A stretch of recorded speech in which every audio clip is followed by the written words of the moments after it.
So I hope you found that workbook in the last clip quite insightful if you have now got into the habit of applying these ideas to yourself. I think one of the main lessons I learned probably when I re-entered education around about the age of 29, 30, I was quite a late starter in life. It took me round about to the age of 29 to realise that I actually didn't want to keep on pursuing the path that I'd been pursuing up until that stage of my life. I'd spent many years from the age of 17, I joined the army until the age of 24 when I left the army. And between the ages of 24 to 30, working in various sales, business, marketing, business development roles. And whilst I've done very, very well in these areas, I didn't find any fulfillment in them. All right. And to be honest with you, it was kind of like I was always striving to fill a void. Like there was this void in me and I just didn't know what it was. Kind of like this itch that I couldn't scratch. I don't know if you can relate. All right. So that was pretty much what led me to start studying the various helping modalities, including cognitive behavioral therapy, but also counselling back then. So what you'll find is that in training courses like this, yes, I'm going to share with you primarily a cognitive behavioral therapy framework, but I will build in ideas from other helping modalities to really help you to maximize your learning experience, to really not just understand these ideas, but understand them from multiple perspectives, if that makes sense. So here I want to share with you an overview of cognitive behavioral therapy, because sometimes a picture can paint 1,000 words, can't it? And we all learn differently, don't we? Going back when I was a child, I was diagnosed as being dyslexic. All right, now these days, the word dyslexic has been removed from the DSM, which is the Diagnostic Statistical Manual. That's the book where most general practitioners and mental health professionals get all their terms for all the various mental health conditions that are going about today. But dyslexic isn't a term that's used anymore. But back around about 32 years ago, it was commonly used. And if you were branded dyslexic, well, children can be so cruel sometimes in school. So I used to get bullied. I used to get called dummy. I used to get called stupid and thicket and things like that. And it wasn't because I was thick. It wasn't because I was stupid. Although back then I did go to doubt myself a little bit. I just actually had a very different learning style from many other people. But back then, learning styles as a topic wasn't something that was really understood in common teaching circles. So today we understand that people learn in different ways. Some people learn visually through images or pictures or diagrams, or through experiencing something through their eyes, through seeing is believing.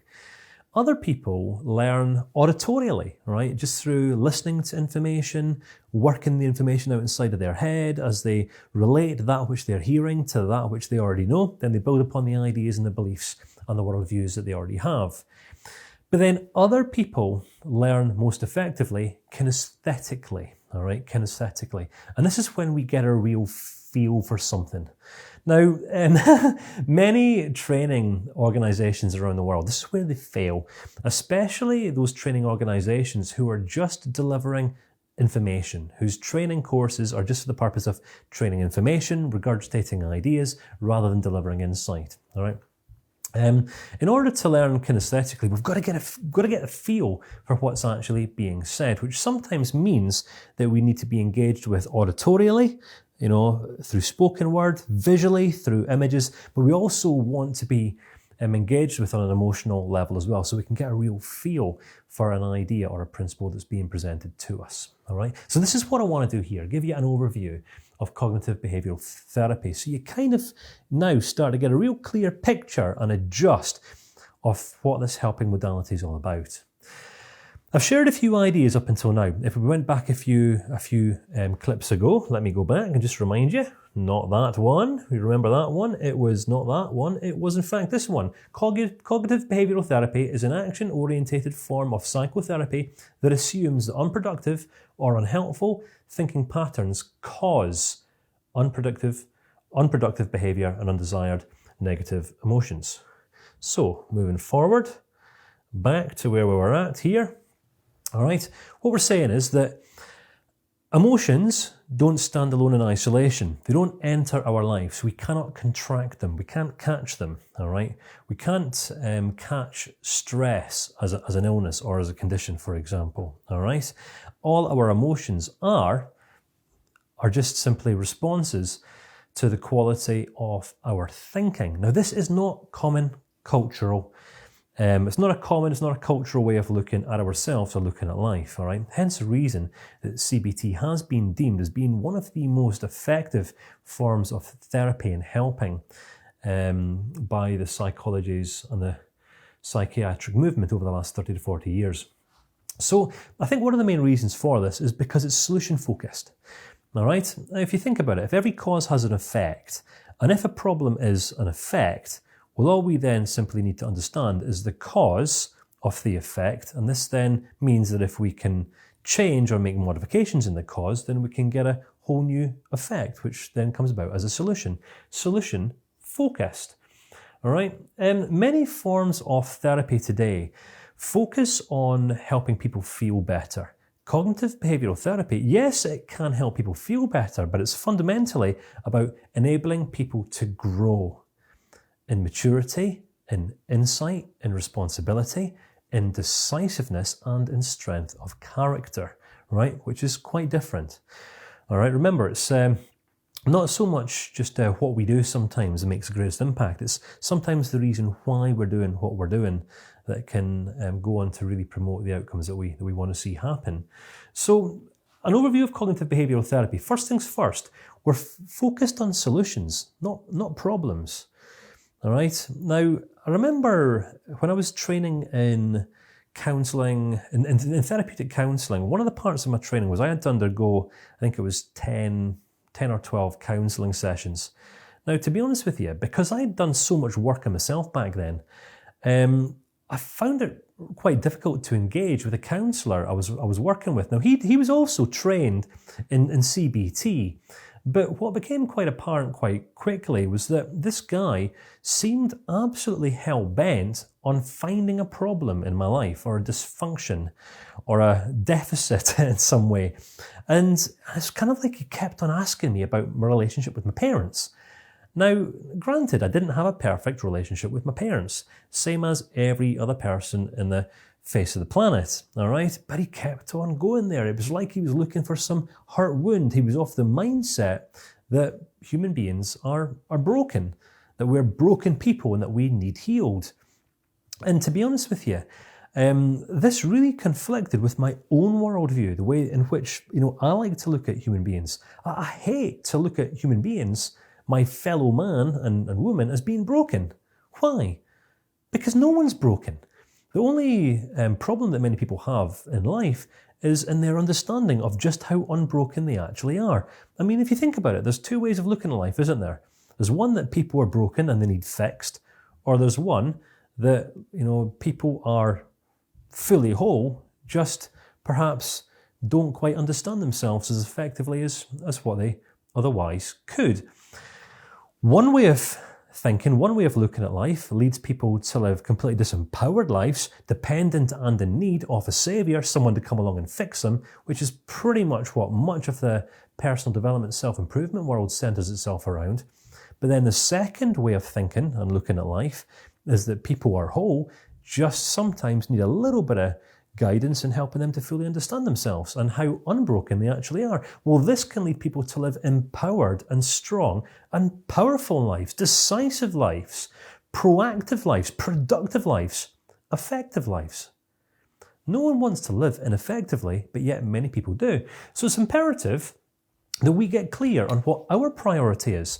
And this is where I shared with you, those 3 different levels of impact back in the 3rd video of the course. What level of impact do you want to make? Because, you kind of have a choice here. You can be the kind of person that heals people, which is probably around about 70% of the various psychologies today, people who genuinely position themselves as healers, as people who are gurus of people.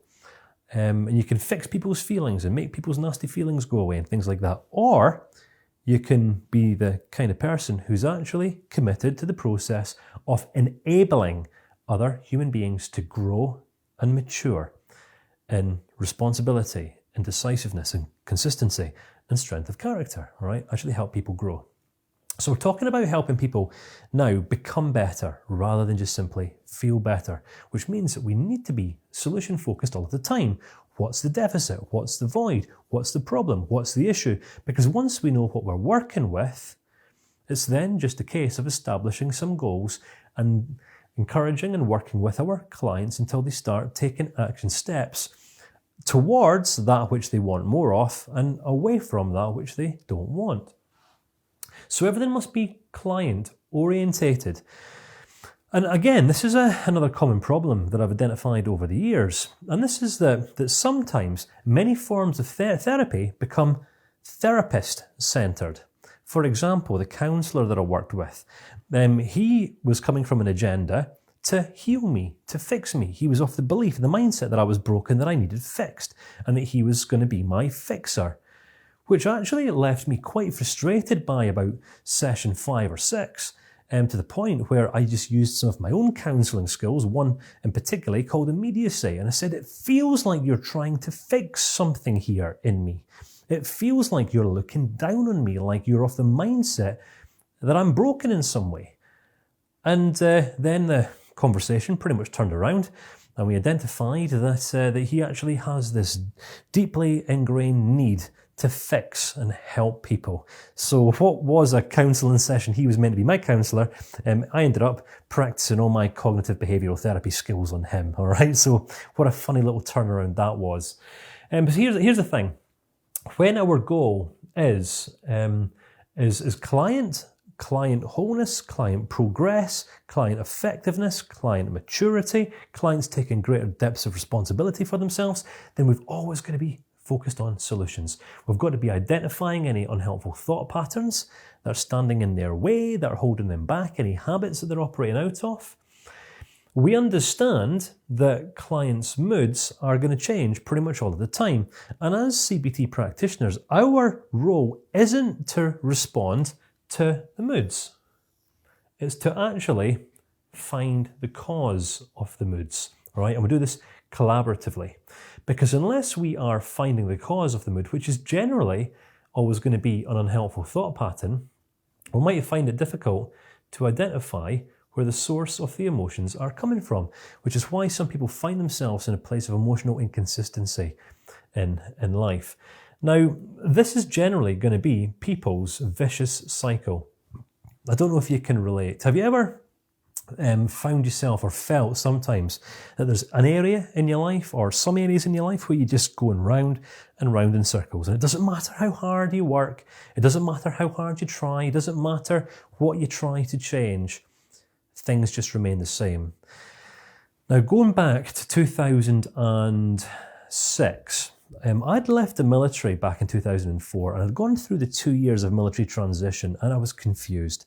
Right? I was lost. I'd left a very, very large part of my life behind in this transition. I was confused. I didn't know who I was.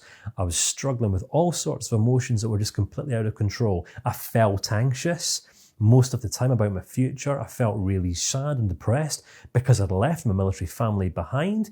So yes, the doctors had said to me, Kane, you are depressed, you are anxious.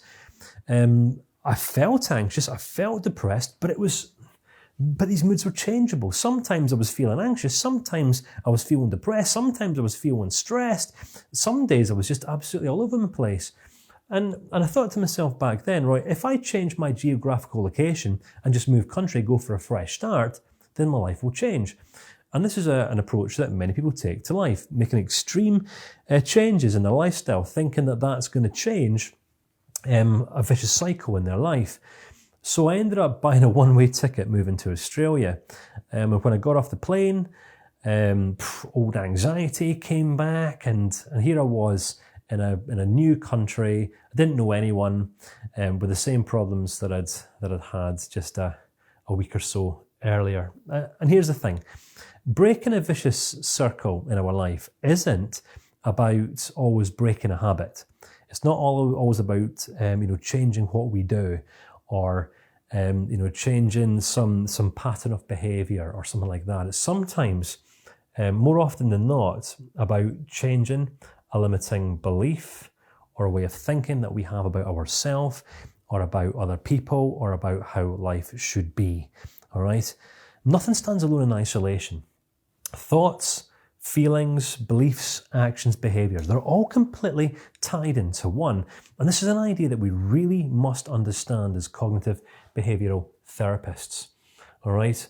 And we must remain present-centered all of the time. If you think about it, many people get stuck in life focused on the future, don't they? And when we focus on the future, well, we feel angst sometimes, or we might feel fear, or we might feel excited. Sometimes some people get stuck in this way of thinking, the grass is going to be greener on the other side of the fence. Like, when I get there, life will be better when I get there. If I can just change this about my life, then my life will be better. And it's kind of like some people go through life chasing this carrot that they never, ever get any closer to actually reaching. It's kind of like life's always going to be better at some point in the future, but life's never okay right now in the present. And this is why CBT must be present-centered, because all that we ever have in life is right now. And the greatest problem that a client ever has, or the greatest problem that a client ever brings to us, is never going to be a circumstance. It's not even a behavior or a habit. The greatest problems that our clients will come to us with is always just going to simply be an emotional reaction or response to a situation that they're working through, i.e. a feeling is how they feel. Think about it. When we feel happy, all right? When you're feeling happy, have you got a problem? Of course you don't. How about when you're feeling just calm and at peace? You got a problem? No, of course you don't. How about when you're feeling indifferent about something? You don't have a problem. How about when you feel a little bit shocked? Oh, you feel a little bit shocked about something. This might be a bit of a problem, especially if this shock is you not getting your expectations met. How about you don't have your expectations met, then you start to feel a little bit sad? Or, even sadder, or perhaps if you then start feeling totally depressed because you never got your expectations met, well, then you're going to have a problem. And what I'm saying is, more often than not, people only ever have a problem in life when they feel that they have a problem. The greatest problem that people have is just how they feel on a moment-by-moment basis. Remember, moods are changeable. Feelings come, feelings go. So our role as CBT practitioners, as cognitive behavioral therapists, is actually to help people self-regulate and manage themselves, to help them understand the connection between the quality of their thinking and the quality of their emotional experience on a moment-by-moment basis. Because when we understand this, it means that we can better manage ourselves. If we are feeling a feeling that we don't want to feel, panic or stress or angst or fear or anger or rage or something like that, they're just emotions that we've experienced in response to a pattern of thought that we previously committed to. So guess what? If we can change and modify the pattern of thinking, we can consequentially change the emotional experience. This is a big idea, but it's the idea that CBT as a practice has been built and based on. All right. Now, this only happens collaboratively. Here's the thing. Many clients, now I've had clients before in the past come to me and they say, Kane, I'm broken, fix me, heal me, change me. I remember having one client, a lady in her mid to late 40s, who came along and she got really angry at me one day and she says, Kane, you're not making me feel any better. And I responded, I said, but my role's not to make you feel any better, all right? Who has a problem with the feelings here? Whose feelings are they? Whose emotions are they? I can see you're quite angry right now. Who owns this anger? Is it me or is it you? And she kind of got herself all flustered. And I said, who is this emotion living inside of? This anger, is it me or is it you? And she says, it's me. And I said, therefore, who's responsible for the feeling? Is it me or is it you? And she said, well, if it lives inside of me, it's probably me. I says, exactly, so I can't change your emotions, can I? And she said, no. I says, but I can say some things that are going to get you thinking differently about your emotions. And she said, oh, I can see how you've just done that. Oh, so if I can think about things differently, then I might feel different. And Bingo, that's all CBT is. Now, there's a bit more to it than this, which we're going to really unpack in the videos that follow, but this is just to give you an overview of what it is that we're wanting to achieve, all right? How we want to understand ourselves first and foremost, because how well we understand ourselves will determine how effectively we go on to understand and relate to other people.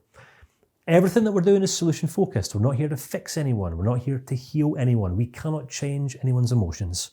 Anyone who says that they can is a liar. People change how they feel by regulating their own thought patterns. All right. So all of our work must be client orientated, focused on them, on their goals, on their outcomes, what they want to accomplish, not on our own agenda. And we're always going to be living right in the present, not working towards the better days that are yet to come. And we're certainly not going to spend our time focused on all the woes and all the sob stories and all the hurts in the past. Why? Because what we focus on in life tends to determine how we feel on a minute by minute basis. So this is big picture, big overview that we'll look forward to unpacking in the videos that follow.